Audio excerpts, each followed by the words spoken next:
રાજ્યમાં અમદાવાદ સિવિલ મેડિસિટીની તર્જ પર જોન પ્રમાણે સુપર સ્પેશિયાલિસ્ટ હોસ્પિટલ તૈયાર કરવામાં આવી રહી છે, જેમાં સુરત, વડોદરા, રાજકોટ, જામનગર, ભાવનગર ખાતે સુપર સ્પેશિયાલિસ્ટ હોસ્પિટલમાં માળખાગત સુવિધાઓ, સેવાઓ, ઉપકરણો, રહેવા માટેની સગવડો અને હેલ્થ કેર વર્કર્સના નિમણૂકની કામગીરી હાથ ધરવામાં આવી છે, જેને લઈને સુરત સિવિલ હોસ્પિટલમાં આ બાબતે નિરીક્ષણ માટે રાજ્ય અગ્ર સચિવ ધનંજય દ્વિવેદી આવ્યા હતા.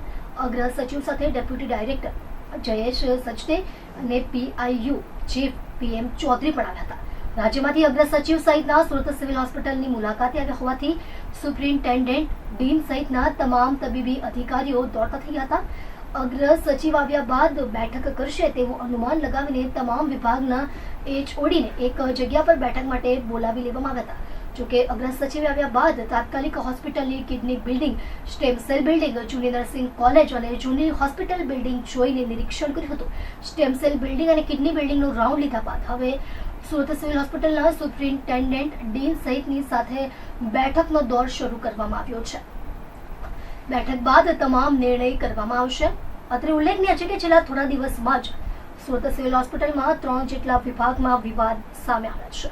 આ વિભાગને લઈને પણ તબીબી અધિકારીઓ સહિતનાને સાંભળવાનું થાય છે. તે પ્રકારની પણ શક્યતા નકારી શકાય તેમ નથી. જોકે સિવિલ હોસ્પિટલમાં વિવાદોને લઈને આકરું વલણ અપનાવવામાં આવે તેવી ચર્ચા ચાલી રહી છે.